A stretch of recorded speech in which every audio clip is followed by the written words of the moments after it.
Good morning everyone. তো আজকে হয়ে গেছে ডে 3। আপনাদের মূর্তির সাথে নিশ্চয়ই দেখা করাবো। তার আগে আমরা রেডি হয়ে গেছি, 6:20 এরকম বাজে। এখন আমরা যাচ্ছি এলিফ্যান্ট রাইডে, যেটা মেনলি এনার ইচ্ছাই হচ্ছে। আমার একটু এলিফ্যান্ট রাইডের ইচ্ছে নেই, but still we are going. বৃষ্টি পড়ছে, তো আমরা জিজ্ঞেস করলাম এই বৃষ্টির মধ্যে এলিফ্যান্ট রাইড কি হয়। তো সবাই বললো যে ওরা চালাবে, এলিফ্যান্টের ইচ্ছে এলিফ্যান্ট চলবে কিনা। তো দেখা যাক এলিফ্যান্টের ইচ্ছে হয় কিনা। আপনাদের চলুন একটু মূর্তি নদী দর্শন করাই, তারপর আমরা চলি কোথায়। এই যে আমাদের কটেজ থেকে গুড মর্নিং মূর্তি রিভার। এখন নদীতে জল অনেক বেড়ে গেছে, আমরা এসে যা দেখেছিলাম তার থেকে জল অনেক বেড়ে গেছে। তো এখন আমরা এসে গেছি গরুমারা এলিফ্যান্ট পয়েন্টে। এখান দিয়ে আমাদের হাতি স্টার্ট হবে। এই বিট অফিস থেকে টিকিট কনফার্মেশন নিয়ে এই যে এখান থেকে হাতির পিঠে চাপা হবে। আর দূরে জানি না আপনারা কতটা দেখতে পাবেন, অনেক হাতি ওয়েটিং আছে। যাই হোক, হাতি পরেও দেখা যাবে। তো এখন আমরা ওয়েট করছি। সাম্য, তুমি কিছু বলতে চাও? আর বৃষ্টি পড়ছে, সেটা সব থেকে বড় সমস্যা। West Bengal state forest development এজেন্সির গরুমারা ওয়াইল্ড লাইফ ডিভিশন পরিচালিত ধূপঝোড়া মূর্তি রিভার গ্রাসল্যান্ড এলিফ্যান্ট রাইডে আমরা এলিফ্যান্ট রাইড করেছিলাম। এখানে সকালে 2টো স্লট আর বিকেলে 1টা স্লট ছিল। অনলাইনে বুকিং করেছিলাম। প্রথম স্লট সকাল 6টা থেকে 7টা ছিল পুরো ভর্তি, খালি ছিল দ্বিতীয় স্লট সকাল 7টা থেকে 8টা। তাই আমরা সেই স্লটটাই বুকিং করে নিয়েছিলাম। হাতির পিঠে বসতে পারবে মাহুত ছাড়া 2জন, সঙ্গে থাকতে পারে একটা বাচ্চা। বুকিং তো হলো, কিন্তু যেমন বলছিলাম সারা রাত বৃষ্টির জন্য আমরা ভাবছিলাম যে সকালে আমরা এলিফ্যান্ট রাইড করতে পারবো কিনা। সকালেও দেখি প্রচণ্ড বৃষ্টি। তাই ভোরবেলায় আমরা প্রথমে কল করে নিলাম যে সত্যি আমাদের এলিফ্যান্ট রাইড আমরা করতে পারবো তো। তো ওনারা বললেন যে আমরা তো চালাবো, যদি এলিফ্যান্টের মন হয় তবে আপনারা করতে পারবেন। তো আমরা ঠাকুর নমো করতে করতে এলিফ্যান্ট আমাদের রাইড করাবে এই ভরসা করতে করতে এগিয়ে গেছিলাম। ভাগ্য কিন্তু আমাদের সাথ দিয়েছিল। সকাল থেকে মোটামুটি বৃষ্টি ধরে এসেছিল।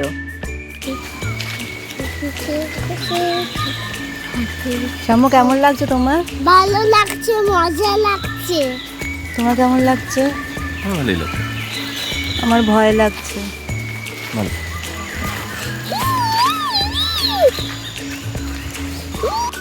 হ্যাঁ, তো যা বলছিলাম, সারা রাত বৃষ্টি হয়ে ভোর থেকে আস্তে আস্তে কমে এলো এবং আমাদের যখন এলিফ্যান্টে ওঠার বাড়ি এলো তখন দেখলাম বৃষ্টি একদমই কমে গেছে, টিপ টিপ করে পড়ছে।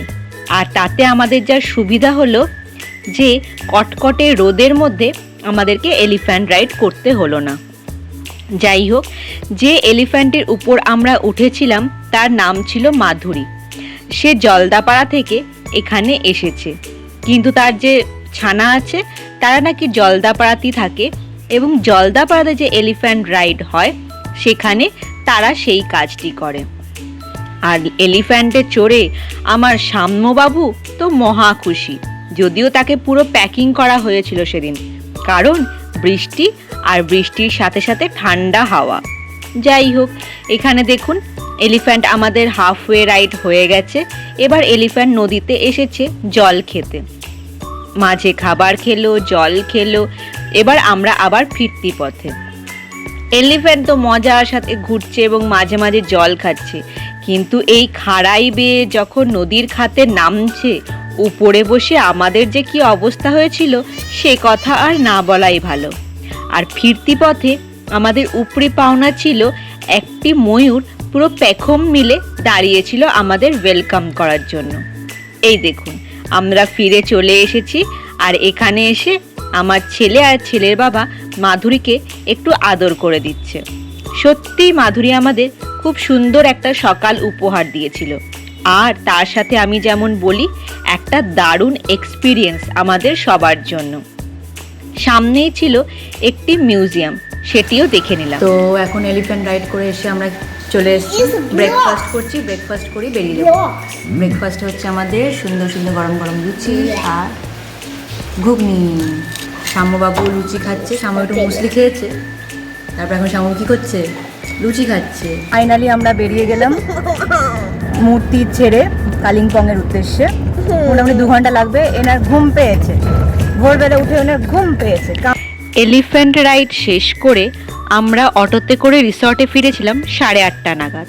তারপর ব্রেকফাস্ট আর স্নান সেরে আমরা বেরিয়ে পড়েছিলাম কালিম্পংয়ের উদ্দেশ্যে। এদিনও আমরা একটি ইনোভা করে বেরিয়েছিলাম। রাস্তা বেশ ভালো ছিল, আর তার সাথে ছিল বৃষ্টি হওয়ার জন্য ঠান্ডা ঠান্ডা ভাব। বৃষ্টি কখনো ছিপছাপ, আবার কখনো একটু জোরে। যেখানে যেখানে নেমেছিলাম গাড়ি থেকে দ্রষ্টব্য দর্শনে বেশ কিছু জায়গাতেই আমাদের ছাতা নিয়ে বেরোতে হয়েছিল। রিসর্ট থেকে বেরিয়ে চালসা মোড়ে বাঁ দিক দিয়ে আমরা এগিয়ে গেছিলাম মালবাজারের দিকে। মালবাজার পৌঁছানোর আগেই একটা মোড়ে ডান দিকে বেঁকে আমরা নিয়েছিলাম কালিম্পংয়ের রাস্তা।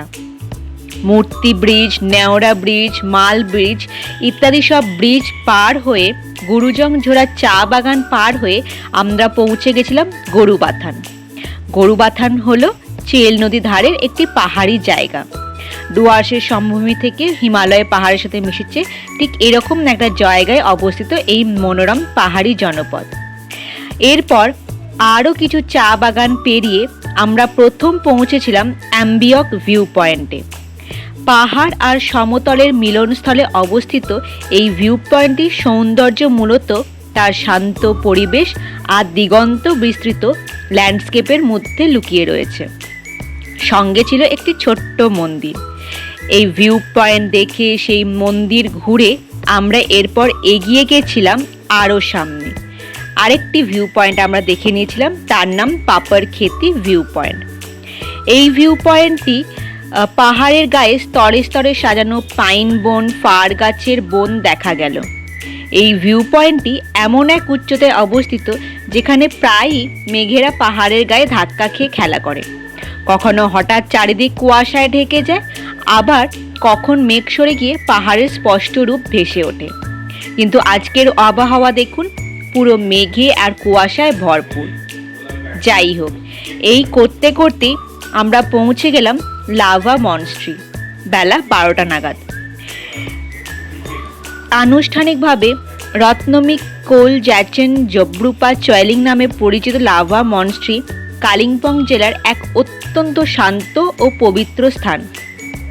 সমুদ্র সমতল থেকে বেশ উঁচুতে এবং মেঘ থাকার জন্য আবহাওয়া ছিল পুরো ঠান্ডা ঠান্ডা, আর মাঝে মাঝেই পড়ছিল বৃষ্টি। তো সেই বৃষ্টির মধ্যেই ছাতা নিয়ে আর সাম্যবাবুকে আমরা প্যাকিং করে পৌঁছে গেছিলাম লাভা মনস্ট্রিতে।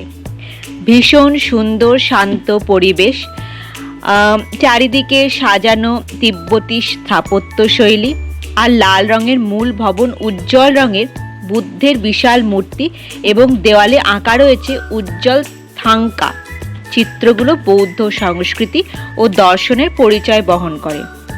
এখান থেকে চারপাশের পাহাড় এবং উপত্যকার এক চমৎকার প্যানোরামিক ভিউ পাওয়া যায়।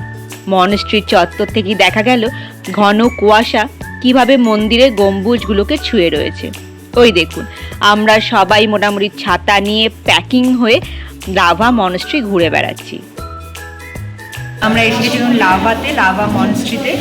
এখানে আমরা এসেছি লাঞ্চ করতে। লাঞ্চ করে আমরা কোথাও যাবো কিনা জানি না, কারণ ওয়েদার ভীষণ খারাপ। দেখো, ডাইরেক্ট ফ্রম লাভা। জাস্ট পিছনে আছে লাভা মনস্ট্রি। এখানে আমরা লাঞ্চ করে আমরা চলে গেছিলাম লাভা ভিউ পয়েন্ট। এই ভিউ পয়েন্ট একটি দারুণ সুন্দর জায়গা। রাস্তা, পাইন বন, জঙ্গল সব কিছু মিলিয়ে এক অসাধারণ ভিউ এখানে তৈরি করেছে। কিছুক্ষণ সময় কাটালাম। এরপর আমাদের চলে যাওয়ার কথা ছিল ঋষভ ভিউ পয়েন্ট দেখতে, কিন্তু আবহাওয়া উত্তরোত্তর খারাপ হওয়ার জন্য সেই প্ল্যান আমাদের বাতিল করতে হলো। কারণ ঋষভে ভিউ পয়েন্ট থেকে মেনলি কাঞ্চনজঙ্ঘা দেখা যায়, সে আশা আজকে কোনোভাবেই ছিল না। তাই আমরা সবাই ডিসিশন নিলাম ঋষভ বাদ দেব। তো লাভা মনস্ট্রি থেকে এখন আমরা এসেছি লাভার হাই পয়েন্টে। পিছনে পাইন ফরেস্ট আছে, ওদিকে আই লাভ লাভা। তো এসব পেরিয়ে আমরা বোধহয় আর রিসর্ট যাবো না, আমরা এবার ডাইরেক্ট যাবো কালিম্পং। তো ফাইনালি আমরা এসে গেছি কালিম্পং। কালিম্পংয়ে আমাদের বুকিং। না আমরা দার্জিলিং এসেছি। এখানে আমাদের বুকিং না বাবু চলে আছে তখন। এখানে আমাদের বুকিং হচ্ছে শৈলবাস, এটাও ওয়েস্ট বেঙ্গল ফরেস্ট ডিপার্টমেন্টে। না এটা ফরেস্ট নয়। এই যে সিঁড়ি দিয়ে আমরা উঠে উঠে উঠে উঠে এলাম। এখানে ছোট্ট একটা ডাইনিংয়ে আমাদের এদিকে একটা ঘর, এই একটা রুম, আর এইটা আমাদের রুম। এই রুমটা হচ্ছে চন্দ্রালোক নাম। এখানে ঢুকেই বাঁদিকে একটা বড় কাভার্ড এরিয়া, ওয়াশরুম, আয়না, একটা বেড। আচ্ছা, যেটা বিষয় এটা স্টাডি ইউনিট, চেয়ার টেবিল। বাবু করে না, দাঁড়া না। আর এটা বিশেষত্ব হচ্ছে এখান দিয়ে সুন্দর একটা নিচে যাওয়ার রাস্তা আছে, যেটা এখন একটা ছোট্ট ভিজিট দিচ্ছি, পরে হয়তো আমরা এটা দিয়ে বেরোবো। এই যে এইটা দিয়ে একদম নিচে নামা যাবে, আর ওই দূরে দেখা যাচ্ছে পাহাড়।